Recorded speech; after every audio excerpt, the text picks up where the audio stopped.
स्वागत है आप सभी का बायजूस क्लासेस में। हम एक बार फिर प्रस्तुत हैं आपको अपने साथ ले जाने के लिए एक अनूठी यात्रा पर, अंतर्राष्ट्रीय सर्वेक्षण घटनाक्रम का साप्ताहिक, जिससे आपको हमें उम्मीद है बहुत मदद मिलेगी अपनी प्रतियोगी परीक्षाओं के लिए तैयारी करने में। और हमें ये भी लगता है कि आपकी समझ बढ़ेगी उन शक्ति समीकरणों के बारे में जो आज निरंतर बदल रहे हैं। आप इसका भी तुलनात्मक अध्ययन कर पाएंगे कि पास या दूर की घटनाएं किस प्रकार भारत के राष्ट्रीय हित को प्रभावित करती हैं।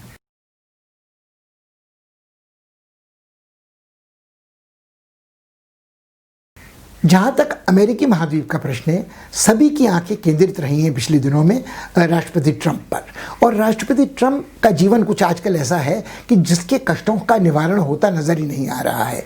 अक्सर ये कहा जाता है कि दोहरी मार पड़ी, मगर पिछले हफ्ते उन पर शायद दोहरी नहीं तेहरी मार पड़ी।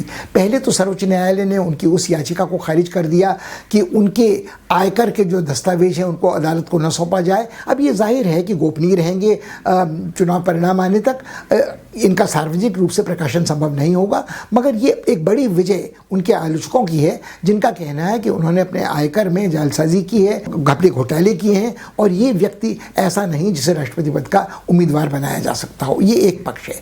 दूसरी बात ये है कि उनके साथ के जितने लोग हैं कलंकित और दागी, वो एक एक कर अब गिरफ्तार हो रहे हैं और कानून के शिकंजे में आ रहे हैं। और उन सबको माफ़ करना, उन सबको अभयदान देना अब ट्रंप के लिए भी संभव नहीं है, जैसा उन्होंने स्टोन के मामले में किया था। अमेरिका और मेक्सिको की सरहद पर जो एक बड़ी दीवार बनाई जा रही थी, उसके लिए निजी साधनों को जुटाने का काम बेनोन नाम के एक विश्वास पात्र सहयोगी ने अपने हाथ में ये बीड़ा उठाया था। और आज उन पर आरोप ये है कि उन्होंने कई अरब डॉलर जो चंदे में जमा किए थे, उसमें से काफ़ी बड़ी रकम अपने लिए अलग से सुरक्षित रख ली और खर्च करते रहे हैं। अब ट्रंप उनसे आज दूरी बनाने का प्रयास कर रहे हैं, मगर इस बात को नकारना ट्रंप के लिए असंभव है कि 2016 के चुनाव में उनकी चुनावी रणनीति का संचालन बेनोन के हाथ में था और कई टोटके उन्होंने ही ऐसे अपनाए थे जिसके आधार पर ये कहा जाता है कि ट्रंप अंततः विजयी हुए थे। ट्रंप की तुनुक मिजाजी कुछ इस तरह की है कि वो अपने साथियों को, विश्वास पात्रों को कभी बर्खास्त करते हैं, फिर बहाल करते हैं, पदोन्नत करते हैं, पदावनति करते हैं, और फिर जब वो कानून के शिकंजे में फंसते हैं तो खुद बचने के लिए उन्हें भी अभयदान देने की कोशिश करते हैं। मगर हाल में उनके घपले घोटालों का जो घड़ा है वो निरंतर बढ़ता चला जा रहा है। कभी उनकी भतीजी उनके खिलाफ कुछ अपने संस्मरण लिखती है, तो कभी जो उनके सुरक्षा सलाहकार हैं वो कुछ कहते हैं। और जिस तरह का बयान म्यूलर के सुनवाई के दौरान आया था, उसको नज़रअंदाज करना अब ट्रंप के लिए निरंतर कठिन होता जा रहा है।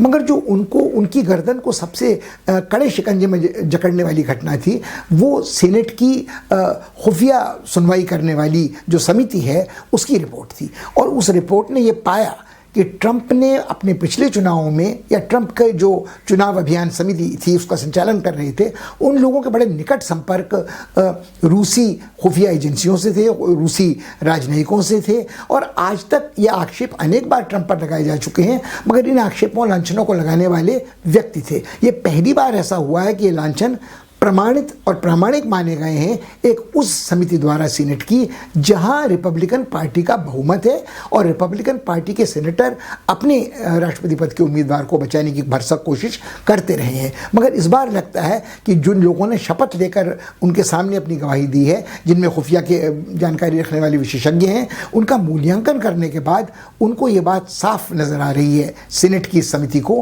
कि ट्रंप को, या ट्रंप की चुनाव अभियान समिति को इस बात की अच्छी जानकारी थी कि उनके कितने करीबी रिश्ते रूसियों के साथ हैं। इसी कारण रूसियों का हस्तक्षेप पिछली बार राष्ट्रपति चुनाव में संभव हुआ था। इस तरह के आरोप लगाए जा रहे हैं कि सूचनाएं और प्रमाण इस तरह के हैं कि ट्रंप की तरफ से इस चुनाव अभियान समिति ने वो सारी जानकारी, तिथिक्रम आदि की उन रूसी राजनयिकों को दी थी जिन्होंने इनके अनुसार खुलासा हिलरी क्लिंटन की निजी ईमेल का किया था। तो अब आज ट्रंप के लिए ये कहना बड़ा कठिन होगा कि वो इस सब से उनका कोई लेना देना बिल्कुल नहीं है। उनका आचरण तब से अब तक भी रूस के प्रति काफ़ी नरम रहा है, वो पुतिन का यूक्रेन में हस्तक्षेप हो या कोई और बात हो। और इस बार भी ये कहा जा रहा है कि यूक्रेन और रूस सक्रिय हो सकते हैं अमेरिकी राष्ट्रपति चुनाव में। और शायद यही कारण है कि इसके पहले भी कुछ जो लांछन ट्रंप पर लगाए गए हैं कि वो गोरों की सर्वोच्च श्रेष्ठता के प्रतीक हैं, वो कट्टरपंथी ईसाइयों को समर्थन देते हैं, वो ब्लैक लाइव्स मैटर आंदोलन को दबाने में एक हद तक बर्बरता से सफल हुए हैं, उन्होंने संघीय व्यवस्था में दरारें डाली हैं, आदि आदि। मगर कहीं ना कहीं ट्रंप का रवैया अब नरम होता नजर आ रहा है, जिसके दो प्रमाण देखने को मिलते हैं। एक तो उन्होंने जो चीन के साथ वाणिज्य वार्ताओं का दौर था, जो बड़े समय से टला आ रहा था वाणिज्य युद्ध की घोषणा के बाद, उसके लिए एक तिथिक्रम तय करने की कोशिश की है। अर्थात कहीं ना कहीं वो दिखाने की कोशिश कर रहे हैं कि वो बिल्कुल निरंकुश नहीं है। वो अमेरिका के राष्ट्रीय हितों को ध्यान में रखते हुए यदि उसकी अर्थव्यवस्था को कोरोना की चपेट से निकालना हो तो चीन के साथ रचनात्मक संवाद करने को तैयार हो सकते हैं। मगर लगता ये है कि इसमें अब काफ़ी देर हो चुकी है। बाइडेन और कमला हैरिस की जो वहाँ लोकप्रियता पोल होती है, जनमत संग्रह होता है, उसमें दहाई के आंकड़े से ऊपर बढ़त अब तक ट्रंप के ऊपर उनकी बनी हुई है। मगर लोगों को ये भरोसा नहीं कि ट्रंप बहुत आसानी से व्हाइट हाउस खाली कर देंगे। वो पहले भी भ्रष्टाचार के आरोपों को झेल चुके हैं, यौन शोषण के आरोपों को झेल चुके हैं, और उनके बारे में ये तो अक्सर कहा जाता है कि वो बड़े पैमाने पर इतनी झूठ बोलते हैं कि वो लगभग एक मिथक का निर्माण करने लगते हैं। ये सारी बातें अपनी जगह पर हैं, और वो ये भी इसको नकारना कठिन है कि महाभियोग उनके ऊपर लग चुका है और ऐसे प्रत्याशी के रूप में वो पुनर्निर्वाचन की आशा कर रहे हैं। मगर आज भी लोगों को लगता है कि अंत में ट्रंप कोई न कोई ऐसा तुरुप का पत्ता जो उन्होंने अपनी बाह में छुपा कर रखा हो आस्तीन में निकाल कर पेश करेंगे। हो सकता है वो किसी चमत्कारी जादुई कोरोना की वैक्सीन का ईजाद का दावा कर लें और इसके बाद एकाएक फिर जनमत उनके पक्ष में चला जाए, एक छोटी सी विजय उन्हें कहीं और मिल जाए। हो सकता है वो युद्ध का संकट कहीं पैदा करें और उस युद्ध के संकट के नाम पर वो ये कहें कि आज अमेरिका चूंकि शत्रुओं से घिरा है तो शायद चुनाव ऐसी परिस्थिति में करना संभव नहीं। हो सकता है वो पद चिन्हों पर अनुकरण करें एक छोटे से देश न्यूजीलैंड का, जहां महीने भर के लिए ही सही वो चुनाव टाल दिए गए हैं कोरोना संकट के कारण। ये ट्रंप कुछ भी कर सकते हैं जो संवैधानिक हो असंवैधानिक हो, ऐसा लोगों का मानना है। मगर आज ये सोचना कठिन है कि कोई भी ऐसी हरकत ट्रंप को चुनावी हार से निश्चित रूप से बचा सकती है। कहने को कुछ भी संभव है, मगर जहाँ तक अमेरिका के संबंध शेष दुनिया के साथ हैं, लोगों को लगता है कि वो तब तक प्रतीक्षा करेंगे जब तक राष्ट्रपति चुनाव के नतीजे सामने ना आ जाएं।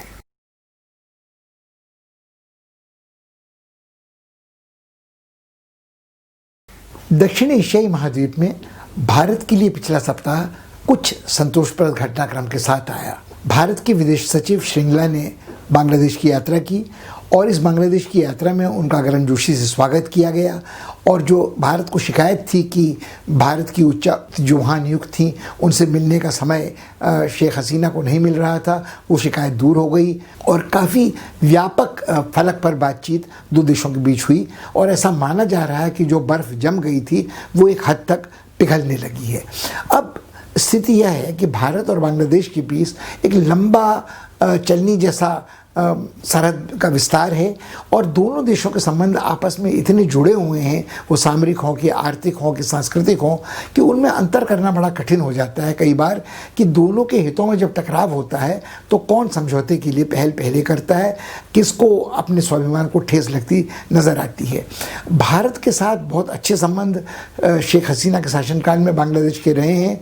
बांग्लादेशियों को आज तक यह बात याद है कि उनकी मुक्ति संग्राम में कितनी निर्णायक भूमिका भारत ने निभाई थी।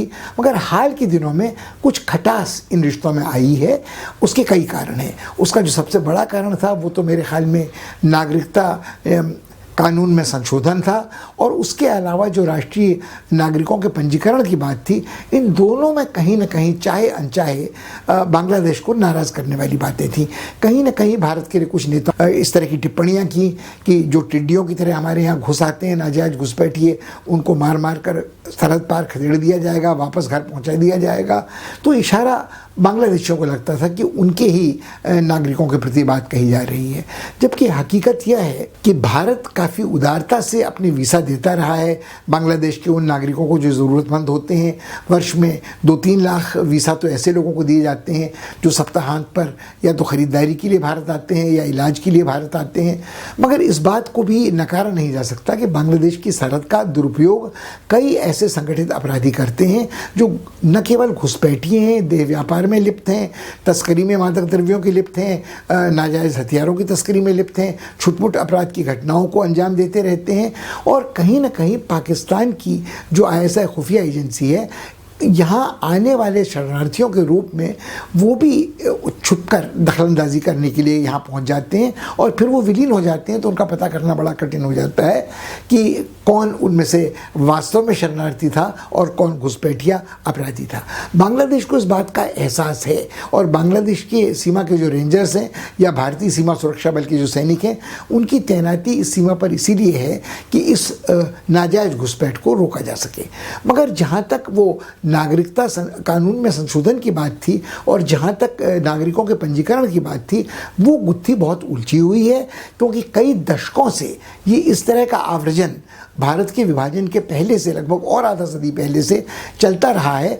अविभाजित बंगाल के दिनों से पहले पश्चिमी बंगाल में या तब असम में आके, और ये लोग जो बसे हैं पीढ़ी दर पीढ़ी, आज उनसे जब ये कहा जा रहा है कि आप अपने कागज़ पत्र पेश कीजिए नागरिकता के, ये एक कहीं ना कहीं इसमें अन्याय लगता है और इसमें कहीं ना कहीं एक सांप्रदायिक तनाव जो है वो अनावश्यक रूप से जोड़ा गया है। क्योंकि असम के लोगों का मानना है कि ये उनकी बुनियादी आपत्ति हिंदू मुसलमान वाली नहीं है, उन लोगों से है जो असमी भाषा नहीं बोलते हैं, जो असमी संस्कृति को नहीं अपनाते हैं, जो अपनी अलग पहचान बनाए रखते हैं और उनका इशारा, वो हिंदू हो या मुसलमान, बांग्ला भाषियों की ओर या बिहारियों की ओर ज़्यादा रहता है। तो ये सिर्फ एक पहलू है भारत बांग्लादेश संबंधों का जो हाल के दिनों में तनावग्रस्त रहा है। इसके अलावा जो मुद्दे हैं उनमें महत्वपूर्ण एक बड़ा मुद्दा है नदी जल विवाद का, जिसमें तीस्ता जल विवाद काफ़ी दिनों से उलझा हुआ है। जब मनमोहन सिंह यात्रा पर गए थे, अपने साथ ममता जी को भी ले जाने की बातचीत उन्होंने की थी, मगर ममता जी का हट एपार बांग्ला ओपार बांग्ला, बांग्ला भाषी होने के कारण एकता की बात वो करती हैं, सांस्कृतिक विरासत की साझेदारी की बात करती हैं, मगर जब पानी के वितरण की बात होती है तो वो अपने राज्य के हितों के लिए इतनी कमर कस लेती हैं कि कहीं ना कहीं भारत की विदेश नीति उसी तरह बांग्लादेश के संदर्भ में बंधक होती नजर आती है, जिस तरह श्रीलंका की तरफ भारत की जो नीति है वो दक्षिण भारत में तमिलनाडु की द्रविड़ पार्टियों के कारण बंधक होती नजर आती है।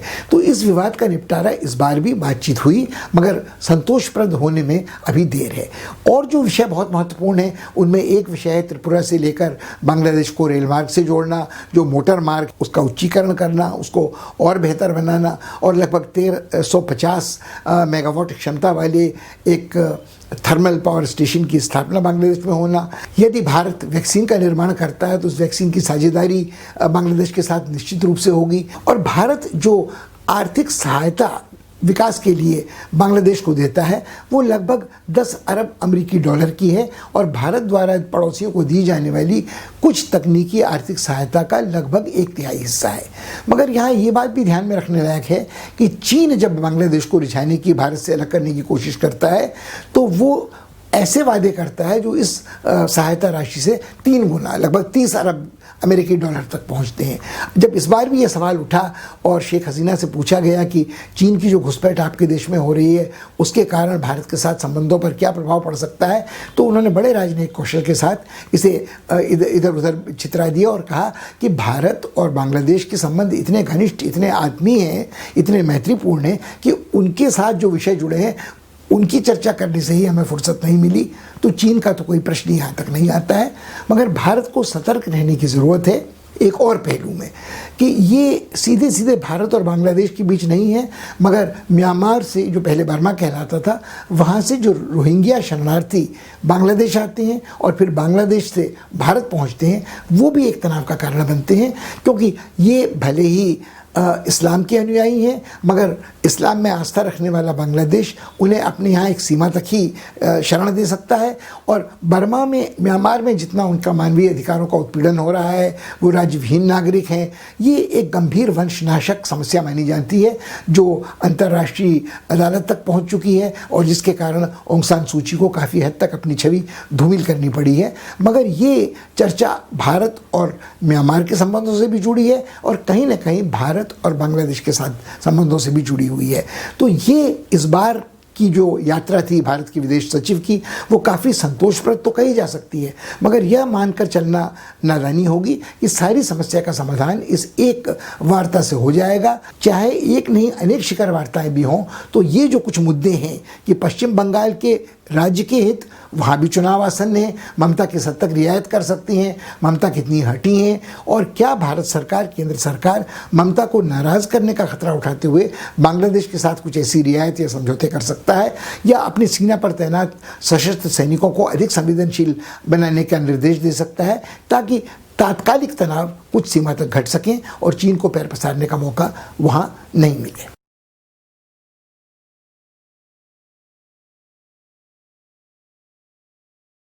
जहां एक और बांग्लादेश के साथ हमारे संबंधों में तनाव घटने के आसार नज़र आ रहे थे, पहले ऐसा लगा कि शायद यही ऐसा ही कुछ नेपाल के साथ भी होने को जा रहा है, कि नेपाल की तरफ से ये पेशकश हुई कि वो वार्ता से सारे विवादों को निपटाने को तैयार है, और जो राम जन्मभूमि को लेकर या बुद्ध के जन्मभूमि को लेकर विवाद खड़ा हो रहा था, उसको भी दूर करने का प्रयास करते हुए राजनयिकों ने कहा ये तो हमारी साझे की विरासत है, इसको लेकर झगड़ा नहीं होना चाहिए। और नेपाल की तरफ से इस तरह का प्रस्ताव भी आधिकारिक तौर पर न सही वहाँ के समाचार पत्रों में पढ़ने सुनने को मिला कि लिपुलेख, कालापानी, लिम्पियाधुरा जो ये स्थान है, ये इनका विकास भी शायद मिलजुल कर किया जाना चाहिए।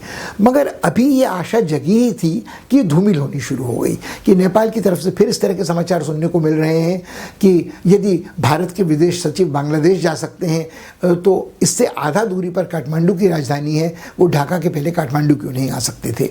ये नेपालियों की शिकायत वाजिब हो सकती है, मगर जो बात नेपाल के बारे में है कि आज फिर एक सूचना सुनने को मिली है इसी सप्ताह कि नेपाल ने ये घोषणा की है कि भारत के ट्रकों को अबाध प्रवेश करने की इजाज़त नेपाल में नहीं दी जाएगी, और सीमा पर एक लंबा जाम लग गया है।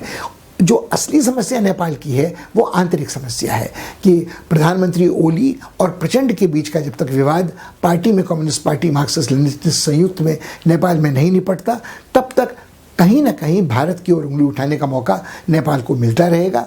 और नेपाल आज इस भूराजनीतिक यथार्थ को स्वीकार करने के लिए बाध्य हुआ है कि जैसे चीन ने भारत की ज़मीन पर नाजायज़ कब्जा किया है, वहाँ चीन के कुछ अधिकारियों ने आज ये सूचना प्रकट की है आज का अर्थ पिछले सप्ताह में कि 7 सरहदी गांवों पर भी चीन ने अतिक्रमण किया है नेपाल की सीमा पर। तो कहीं ना कहीं नेपाल को इस बात का एहसास धीरे धीरे ही सही ओली के प्रधानमंत्रित्व काल में भी हो रहा है कि भारत निकट है, प्राकृतिक आपदा हो या कोई और संकट, यहाँ से मदद आसानी से पहुँच सकती है। मगर एक बार फिर जो नेपाली पत्रकार हैं कनकमणि दीक्षित जैसे, उन्होंने ये राय प्रकट की है कि भारत के राजनयिकों को, नेताओं को अपने मदांधकार पर शायद थोड़ा अंकुश लगाने की ज़रूरत है। वो ये बात क्यों नहीं स्वीकार करते कि नेपाल एक स्वाभिमानी, स्वाधीन, संप्रभु देश है। ये बात अपनी जगह पर बिल्कुल सही है, मगर कहीं ना कहीं नेपाल को भी ये बात स्वीकार करनी चाहिए कि भारत छोटे बड़े का सवाल नहीं है, भारत भी एक संप्रभु देश है, उसका भी एक स्वाभिमान है, और बारंबार भड़काए जाने पर यहाँ भी जो प्रतिक्रिया होगी उसको यहाँ की सरकार नज़रअंदाज नहीं कर सकती। हम आशा करते हैं कि नेपाल और बांग्लादेश दोनों के साथ आने वाले दिनों में भारत के संबंध तनाव रहित होंगे।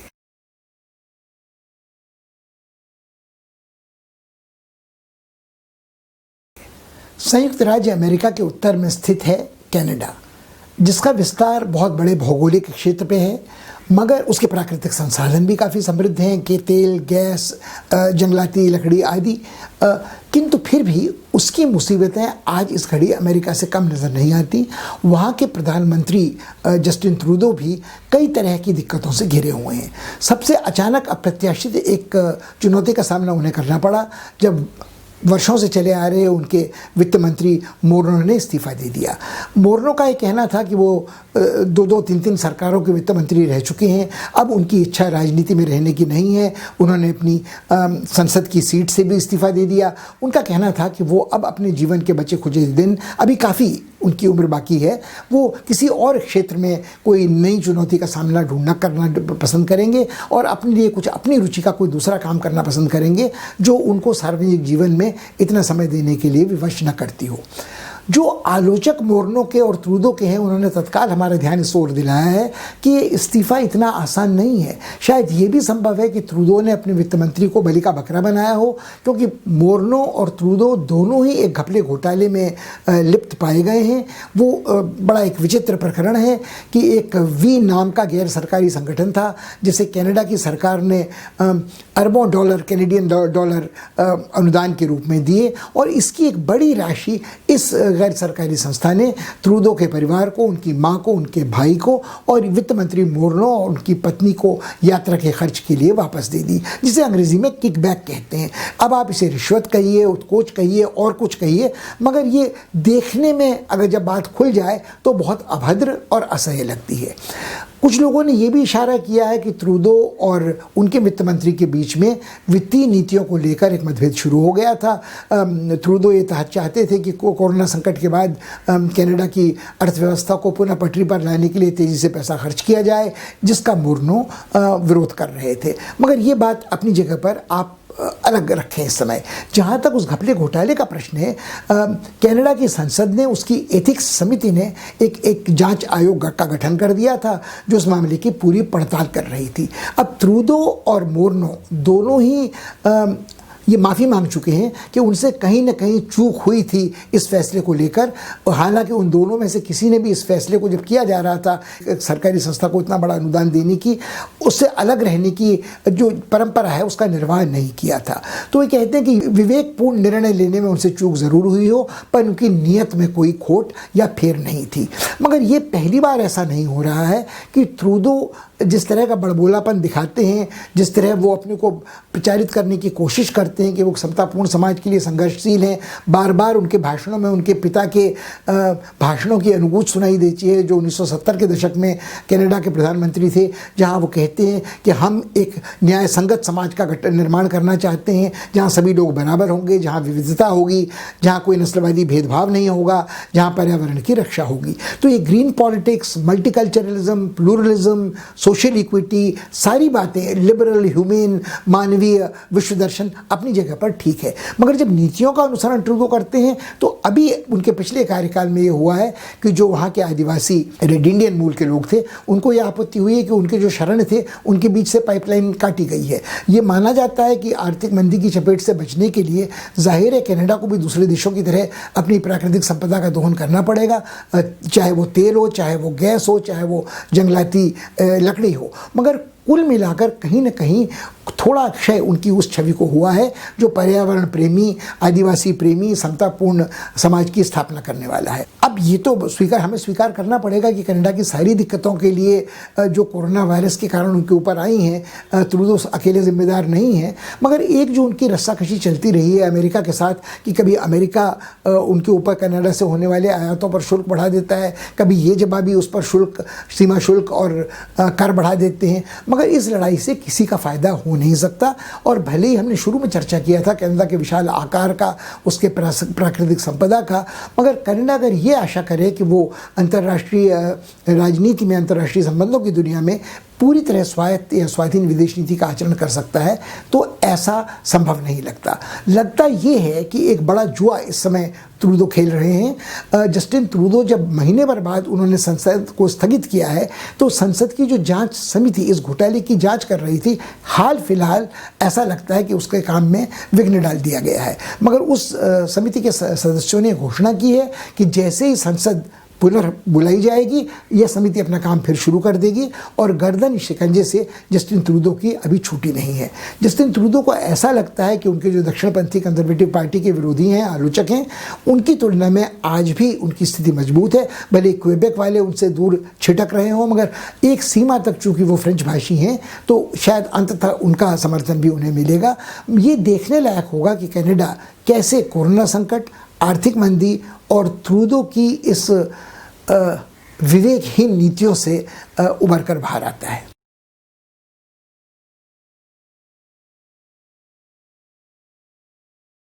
रूस की आंतरिक राजनीति में पिछले सप्ताह एक ऐसी घटना घटी जिसका प्रभाव अंतर्राष्ट्रीय राजनीति पर पड़े बिना नहीं रह सकता। पुतिन के प्रखर आलोचक अलेक्सेई नवाल्नी साइबेरिया में पुतिन की पार्टी के उम्मीदवारों के खिलाफ प्रचार कर रहे थे स्थानीय चुनाव में, इसके लिए वहाँ गए हुए थे।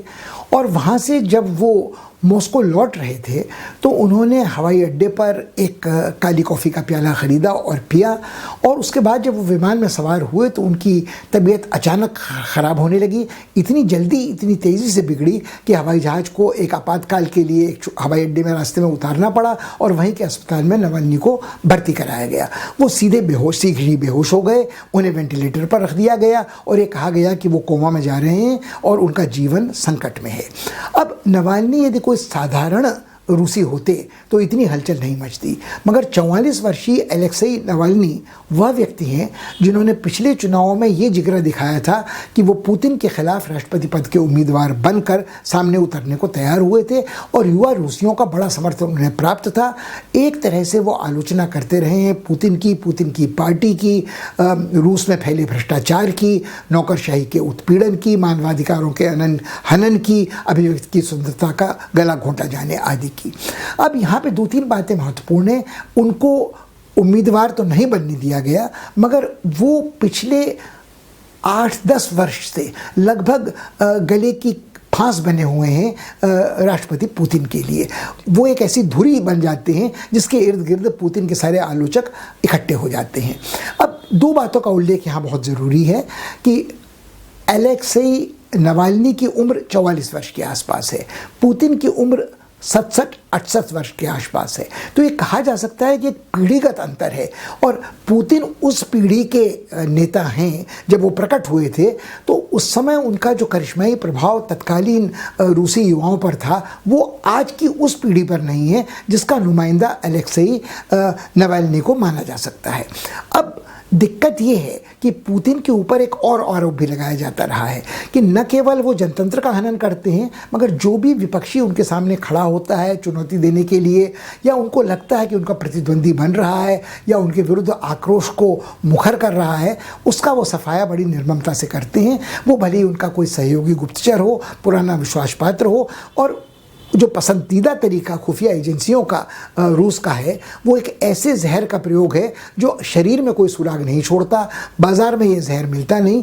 आज नावल्नी के परिवार वालों का आरोप है कि इसी तरह के किसी जहर का प्रयोग नावल्नी को रास्ते से हमेशा के लिए हटाने के लिए किया गया है। जाहिर है कि पुतिन ने और रूसी सरकार ने इसको नकारा है, बल्कि उनका कहना तो ये है कि चूँकि भ्रष्टाचार का विरोध बहुत कड़े शब्दों में नावल्नी करते रहे थे तो उनके हज़ारों दुश्मन हैं। कई ऐसे दुश्मन हो सकते हैं जो अपने भ्रष्टाचार का भांडा फूटने के जोखिम को न उठाना चाहते हों या उन्हें बड़ा नुकसान उठाना पड़ा हो नावल्नी के भांडा फोड़ों के कारण, तो उन्होंने उन्हें ही मारने की कोशिश की हो। बल्कि सबसे विचित्र एक आरोप तो ये भी है कि नावल्नी शायद अब तक परेशान हो चुके थे अपने इस जीवन से और उन्होंने ही स्वयं कुछ खा लिया जिसने उनके जीवन को संकट में डाल दिया। अब यहाँ पर एक पक्ष और है कि पुतिन ने दूसरे छोर पर जब बेलारूस में एक जनतांत्रिक आक्रोश और प्रदर्शनों का ज्वार था तो ये भरोसा दिलाया लुकाशेंको को कि हाँ, ज़रूरत पड़ेगी तो रूसी सेनाएं वहाँ जा सकती हैं और उन भ्रष्ट विदेशी तत्वों का दमन कर सकती हैं जो वहाँ अराजकता फैला रहे हैं। तो कहीं न कहीं ये निर्ममता से रूस की शक्ति का प्रदर्शन और अपने प्रतिद्वंदियों का सफाया एक उस चरित्र का, उस संस्कार का हिस्सा लगता है जिससे शायद पुतिन का रूस मुक्त नहीं हो चुका है। अब यहाँ 2-3 बातों का जिक्र करना और ज़रूरी है। रूस के साथ अपने हितों को देखते हुए, जैसे पश्चिमी यूरोप पूरी तरह निर्भर है रूसी गैस पर अपनी ऊर्जा सुरक्षा के लिए, तो किसी ने साफ साफ आलोचना पुतिन की इस प्रसंग में नहीं की है। हाँ, जो सबसे आगे बढ़ी हैं वो जर्मन चांसलर एंगेला मार्केल हैं, जिन्होंने ये प्रस्ताव किया है कि एक गैर सरकारी जर्मन संस्था अपना विमान, एक मेडिकल एम्बुलेंस भेज रही है जो इलाज के लिए नावल्नी को जर्मनी ले आए, और उन्होंने कहा कि इस मामले की पूरी छानबीन होनी चाहिए। बाकी लोगों ने कहा है कि ऐसा नहीं होना चाहिए, पर अभी पूरे तथ्य हमारे सामने नहीं है, पता नहीं क्या होगा।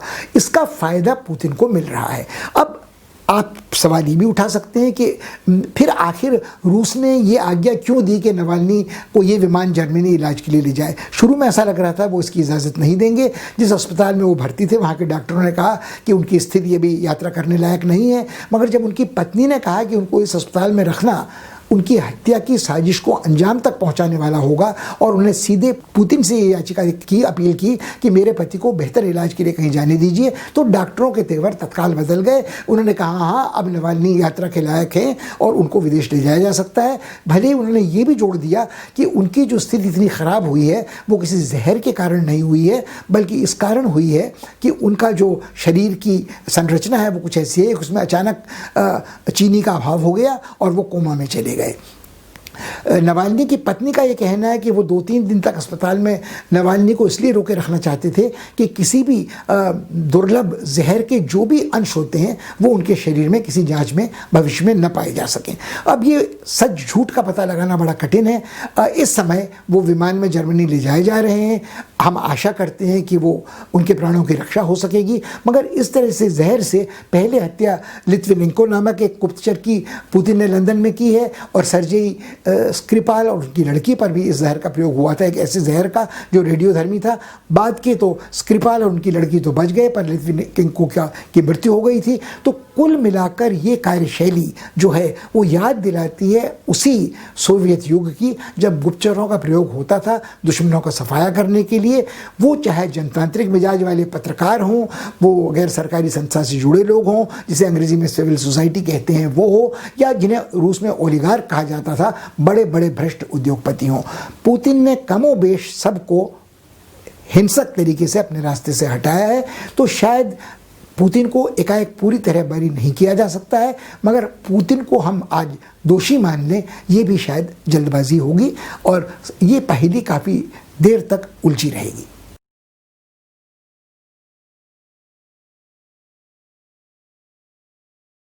जब से चीन ने अपना आक्रामक विस्तारवादी अभियान दक्षिणी चीनी सागर में छेड़ा है, तभी से भारत का ही नहीं दुनिया का ध्यान आसियान के देशों की तरफ लगा रहा है। विडंबना ये है कि आसियान के जो 10 सदस्य देश हैं आज, उनके साथ इस संस्था की शुरुआत नहीं हुई थी।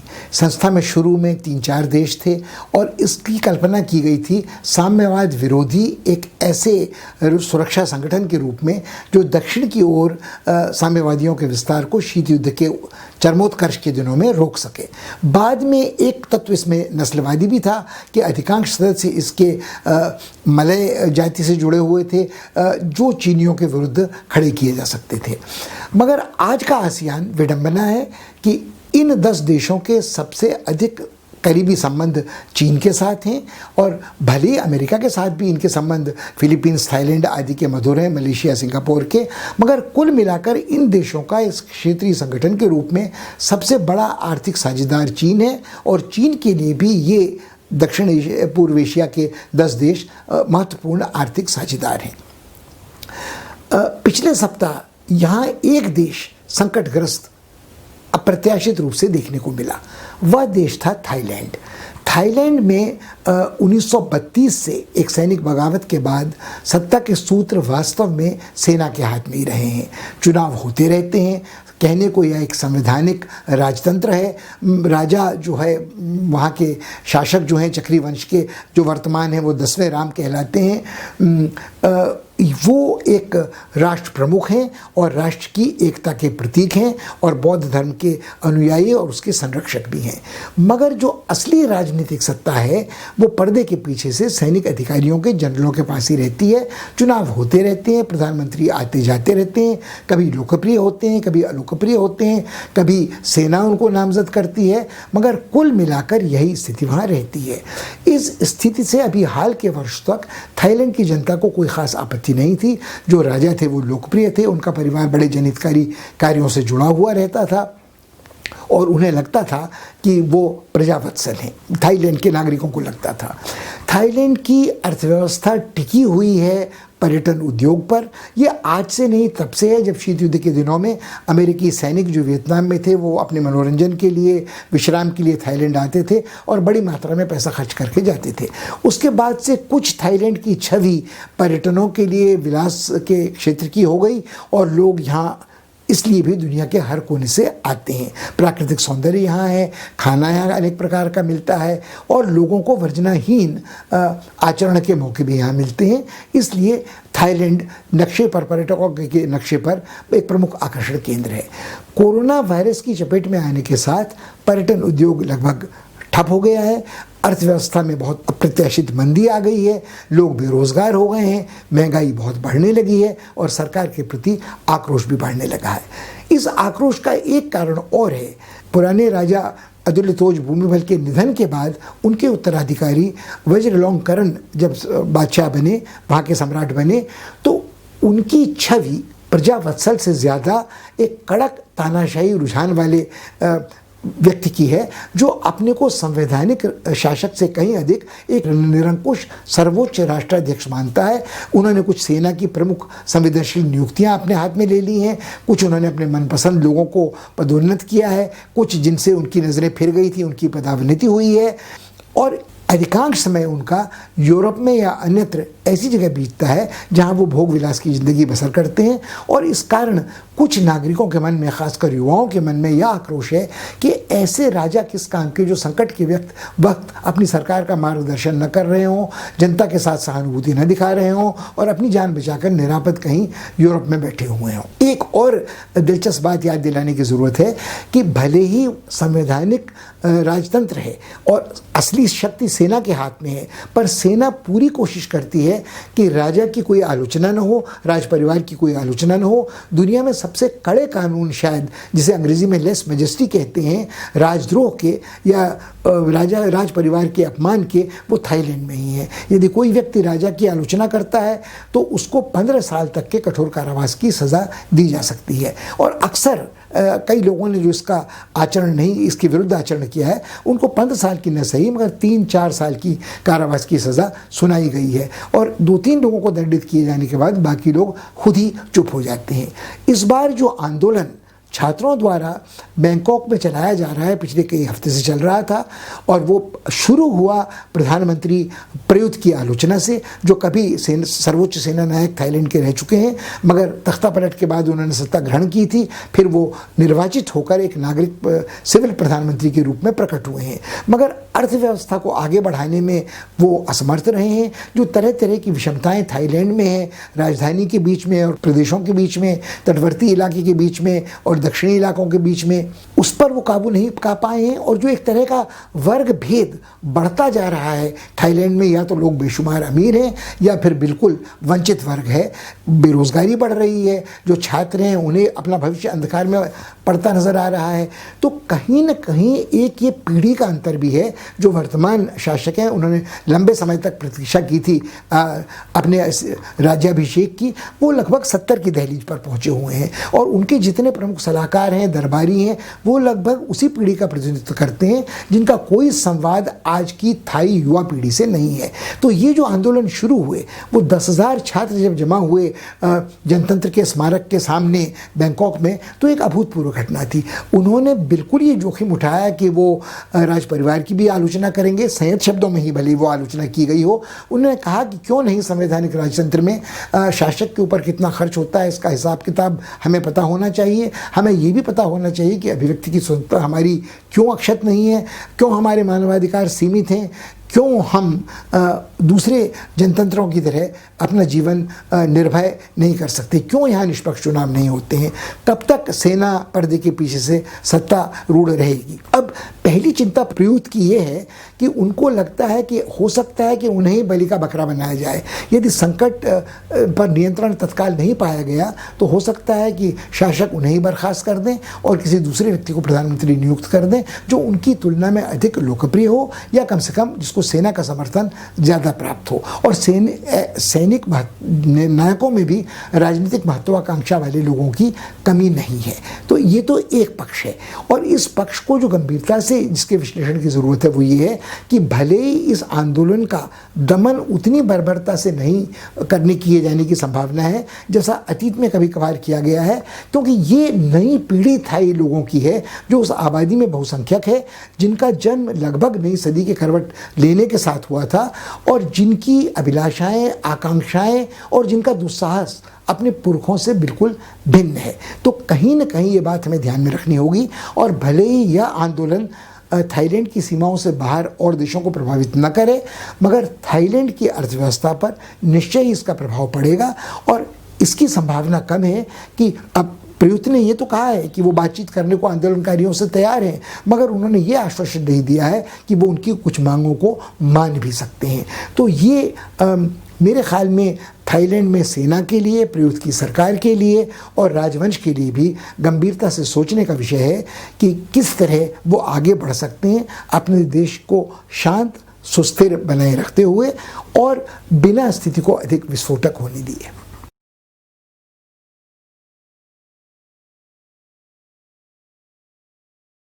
आसियान की खेमे की कहें या आसियान गठबंधन की बात करें, उसके सदस्यों के बीच की गहरी दरारें उभर कर सतह पर पिछले सप्ताह आ गईं। इनमें सबसे दुर्भाग्यपूर्ण घटना थी मलेशिया की नौसैनिक पोतों की और वियतनाम के मछुआरों के बीच एक संघर्ष की। मलेशिया के सैनिकों द्वारा गोली चलाने से एक वियतनामी मछुआरा मारा गया और इन दोनों देशों के बीच तनाव बढ़ गया। जाहिर है कि इस इलाके में चीन के साथ संघर्ष आसियान देशों का, फिलीपींस का, वियतनाम का, मलेशिया का चला आ रहा है, मगर किसी ने कल्पना नहीं की थी कि ये देश आपस में भी मुठभेड़ तक, सैनिक मुठभेड़ तक, खून खराबे तक पहुंच जाएंगे। स्थिति विस्फोटक है और इस पर शीघ्र नियंत्रण पाया न गया तो भविष्य में चिंता का विषय हो सकता है। यदि इनमें एकता ही नहीं रही आसियान के सदस्य देशों में, तो ये चीन का मुकाबला आखिर कैसे करेंगे। कुछ और देश हैं जो पहले ही छितराए हुए हैं, जिनमें सबसे पहले उल्लेख किया जाना चाहिए फिलीपींस का। जो फिलीपींस एक ऐसा देश है जो प्रशांत की ओर ज़्यादा मुखातिब रहता है। वो अमेरिका लगभग उसे अपना उपनिवेश मानता रहा है। वो अमेरिका के सैनिक अड्डे वहाँ रहे हैं। कुछ लोग अमेरिका का 51वां प्रदेश उसे कहकर उसका मजाक उड़ाते थे। उसके पहले वो एक हिस्पानी उपनिवेश रहा है। वहाँ की भाषा, संस्कृति, सरकारी भाषा, प्रयोग आदि हिस्पानी भाषा के हैं और उनकी अपनी भाषा जिसका मूल मलय भाषा में ही था। भाषा मलय से, भाषा इंडोनेशिया से थोड़ी फ़र्क टागालोग है। वहाँ जो राष्ट्रपति पिछले 7-8 वर्ष से काम कर रहे हैं, दुतर्ते, वो तुनक मिजाज तानाशाह हैं। उनकी 2 लड़ाइयाँ एक साथ चल रही हैं। उनका साम्य बहुत कुछ मुस्लिम बहुल आबादी वाले मलय देशों के साथ तो नहीं है। वर्षों से जो एक सुप्त प्राय गड़ा मुर्दा सा पड़ा हुआ था, वो साबा का राज्य को लेकर उनका विवाद मलेशिया के साथ, उन्होंने पिछले कुछ दिनों में उसे फिर से तरोताज़ा कर दिया है और कहा है कि ये भूभाग तो फिलीपींस के हिस्से का है। ये फिर कहीं न कहीं दक्षिण एशिया के सागर तल में छुपी संपदा के साथ जुड़ा हुआ है। यदि साबा के भूभाग पर आधिपत्य अपना संगत बना सकता है फिलीपींस, तो उसकी सागर संपदा पर पहुंच पकड़ कई बहुत बड़ी सीमा तक बढ़ जाएगी।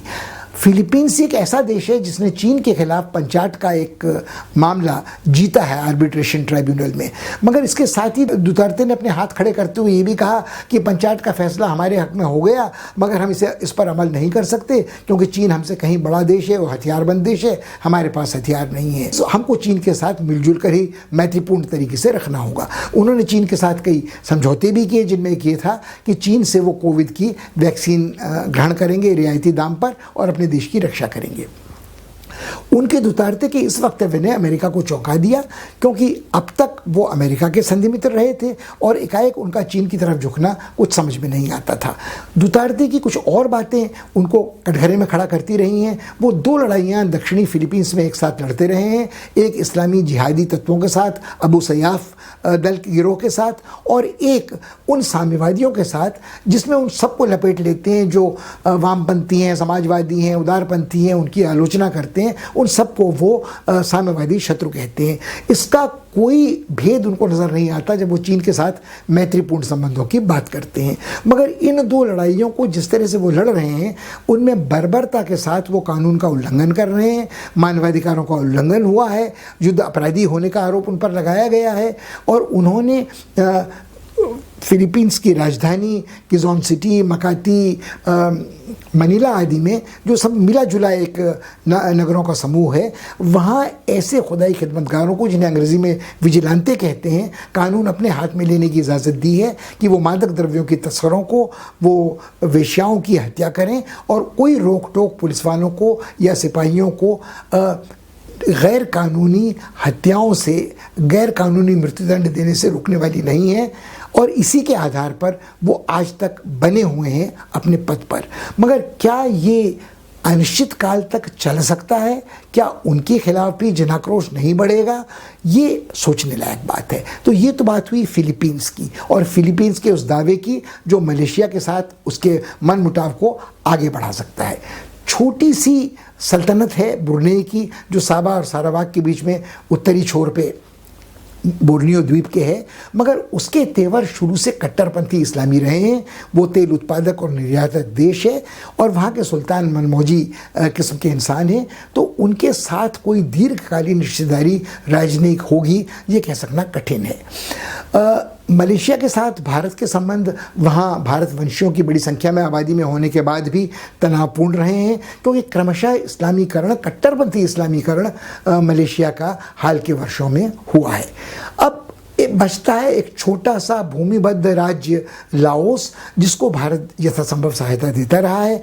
उसके पड़ोसी कंबोडिया के साथ भी हमारे सांस्कृतिक नाते हज़ारों वर्ष पुराने हैं, मगर जब से वहाँ एक साम्यवादी सरकार का गठन हुआ था, जो वियतनाम से आए थे, प्रेरित हुए थे, प्रोत्साहित हुए थे, और वहाँ आज तक एक वो साम्यवादी तानाशाही है जिसके साथ भारत के संबंध बहुत बेहतर नहीं हो सके हैं। भारत ने कभी अंकोर वाट की मरम्मत के लिए भारतीय पुरातत्व सर्वेक्षण विभाग के लोगों को भेजा है, जिसको लेकर भी कभी कभार मनमुटाव हुआ है, मगर सांस्कृतिक साम्य मात्र से हमारे राष्ट्रीय हितों का सन्निपात होगा सोचना कठिन है, चाहे वो कंबोडिया हो, चाहे वो वियतनाम हो।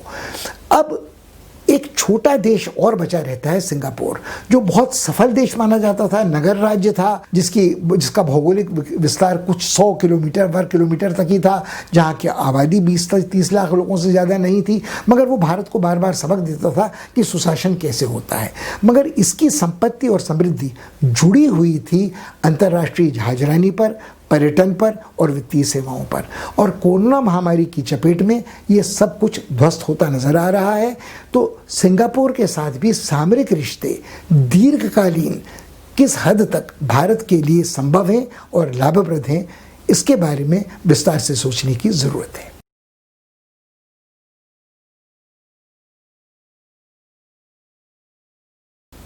अफ्रीका महाद्वीप में सबसे चौंकाने वाली घटना जो पिछले सप्ताह घटी, वह माली में सैनिक बगावत के बाद तख्ता पलट थी।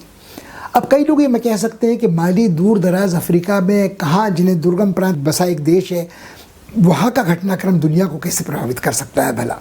मगर हकीकत यह है कि अफ्रीका के संदर्भ में ही नहीं, पूरी दुनिया के संदर्भ में माली एक ऐसा देश है जो आज अड्डा बन चुका है नाजायज हथियारों की तस्करी का, मादक द्रव्यों की तस्करी का, देह व्यापार का, और इस सबसे पहले इस्लामी कट्टरपंथी जिहादी तत्वों की शरणस्थली माली है। पूरे अफ्रीका में, वो नाइजीरिया में बोको हराम हो या सोमालिया में अल-शबाब हो, कहीं वो इस्लामिक खिलाफत दक्षिणी सहारा की हो या किसी और नाम से कोई गुट कहीं काम कर रहा हो, नसरुल इस्लाम नाम से, ये सारी की सारी जो जिहादी ताकतें हैं वो एकजुट हो जाती हैं मुकाबला करने के लिए किसी बाहरी हस्तक्षेप का। और शायद माली का महत्व समझने के लिए हमें थोड़ा इतिहास के पन्ने पहले लौटाने की ज़रूरत है कि 2012 में भी एक सैनिक बगावत वहाँ हुई थी, और जैसे ही वो सैनिक बगावत हुई, अराजकता के माहौल में इस देश के उत्तर के लगभग 1/3 से कुछ ज़्यादा हिस्से पर इस्लामी जिहादियों ने कब्जा कर लिया, और यह संकट पैदा हो गया था कि शायद वो पूरे देश में अपना आधिपत्य स्थापित कर लेंगे। इस संकट का सामना करने के लिए विदेशी सैनिक दस्ते यहाँ तैनात किए गए, शांति रक्षक संयुक्त राष्ट्र का एक दस्ता यहाँ तैनात हुआ और स्थिति पर काबू पाया जा सका। और फिर 2013 में यहाँ चुनाव संपन्न कराए जा सके, जिसमें राष्ट्रपति कीटा, जो इस बगावत में अपदस्थ किए गए हैं, राष्ट्रपति चुने गए।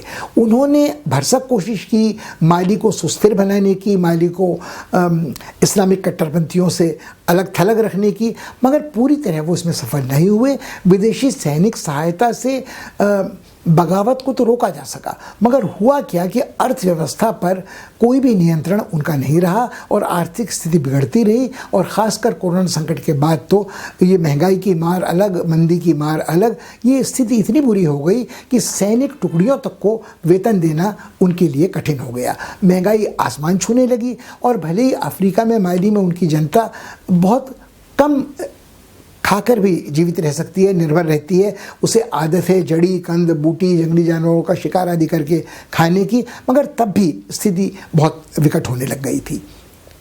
तो बार बार उनके खिलाफ प्रदर्शन हो रहे थे। और एक विडंबना यह है कि आज इस तख्ता पलट की निंदा सारे विश्व में हो रही है। संयुक्त राष्ट्र ने इसकी भर्त्सना की है, यूरोपीय देशों ने इसकी भर्त्सना की है, दुनिया के अन्य देशों ने कहा कि बगावत के द्वारा सत्ता परिवर्तन नहीं होना चाहिए। चीन तक का ये कहना है कि ये परंपरा शांतिपूर्ण ढंग से ही सत्ता परिवर्तन की होनी चाहिए। यदि जनता अपनी इच्छा को राजनीति में इस तरह प्रदर्शित करेगी तो इससे शांति भंग होने का ही खतरा रहता है। मगर मज़ेदार बात यह है कि स्वयं माली में विपक्ष समेत सब लोग जश्न मना रहे हैं इस तख्ता पलट का और कीटों से मुक्ति पाने का। उनको लगता है कि एकमात्र आशा अब सेना ही रह गई है जो माली को संकट से उबार सकती है। अब किस हद तक सेना इसमें सफल होगी ये अभी कहना बड़ा कठिन है, मगर ये स्थिति वो है कि जब जनता, विपक्ष, सैनिक, बागी सब एक तरफ हैं और देश के बाहर के सारे लोग इस बगावत की कड़ी आलोचना कर रहे हैं। मुझे लगता है कि दुनिया को ये समझने की ज़रूरत है कि माली की समस्या अफ्रीका के बहुत सारे और देशों की तरह सिर्फ शांति सुव्यवस्था और कानून को बनाए रखने की नहीं है। सबसे बड़ी समस्या एक आर्थिक मंदी की चपेट से देश को मुक्ति दिलाने की है और जो भी सरकार होती है उसको उस भ्रष्टाचार पर अंकुश लगाना प्राथमिकता समझना चाहिए, ताकि जनता के सबसे दरिद्रतम तबके को जीवन यापन में कठिनाई न हो और उसको ऐसा न लगे उसके पास तो गंवाने को कुछ है ही नहीं। वो बागियों के साथ भी जा सकती है और वो इस्लामी जिहादियों के साथ भी जा सकती है। और कहीं न कहीं हमको न केवल सिर्फ माली में इस्लामी जिहादियों पर नज़र रखनी होगी, हमें जहाँ जहाँ इनकी जहरीली जड़ें फैली हैं वहाँ वहाँ हमें ये देखना होगा कि कैसे इनके आपसी गठजोड़ को रोका जा सकता है। और चूँकि ये इलाका बहुत दुर्गम है, इनके शरण जंगल में बने हैं और ये फ़ायदा उठाते हैं वहाँ के कबीलियाई जो पुश्तैनी दंगे फसाद हैं उनका, प्रतिशोध का। और ये जो फ्रांसीसी यहाँ हस्तक्षेप करते हैं तो उनको बदनाम करना आसान है कि ये एक तरह से वापसी है पुराने औपनिवेशिक तत्वों की, ताकतों की। और ये एक बार जब ये इस्लामी कट्टरपंथी जिहादी तत्व दुर्गम जंगली इलाके में कब्जा कर लेते हैं और दोहन करना शुरू करते हैं वहाँ के प्राकृतिक संसाधनों का, तो वो सरकार से कहीं अधिक आत्मनिर्भर और स्वाधीन हो जाते हैं अपने लाभ लक्ष्य को जुटाने के लिए। मगर ये बात भी सच है कि बिना बाहरी सहायता के ये देर तक बने नहीं रह सकते। हाँ, अपने शरण में सुरक्षित रह सकते हैं मगर अपने प्रभाव का विस्तार नहीं कर सकते। और इसी हफ्ते एक और घटना हुई थी जब मोगादिशु में एक 5 तारा छाप होटल पर हमला करके अल-शबाब ने वहाँ सैकड़ों पर्यटकों को बंदी बना लिया था, बंधक बना लिया था, कई दर्जन जानें गई थीं। मगर सरकार ने फिर एक बार इस बात का सबूत दिया कि वो खुफिया जानकारी हासिल करने में नाकाम रहती है या उसके सरकार के उच्च अधिकारी इतने भ्रष्ट हैं कि वहाँ तक घुसपैठ हो चुकी है इस्लामी तत्वों की, या उनकी सहानुभूति उनके साथ है कि वो अपने को इस तरह के हमलों से बचा नहीं सकती है। इसी तरह का हमला पिछले हफ्ते हम लोगों ने चर्चा किया था, वन पशुओं के अभयारण्य में हुआ था। नाइजीरिया में हर माह 10-20 आदमियों का कत्ल बोको हराम के द्वारा होता है और इन इस्लामी जिहादी कट्टरपंथियों के कारण ही माली की सैनिक बगावत का एक बहुत ही संवेदनशील महत्व सामरिक क्षेत्र में अंतर्राष्ट्रीय राजनीति में बन जाता है। इस सप्ताह हमारी इस सर्वेक्षण की यात्रा यहीं समाप्त होती है। हमेशा की तरह आपसे बातचीत करने में बड़ा आनंद आया और हमें आशा है कि आपने भी इस प्रस्तुति को उपयोगी और रोचक पाया होगा। अगले सप्ताह आपसे फिर मुलाकात होगी, तब तक के लिए विदा दीजिए। नमस्कार।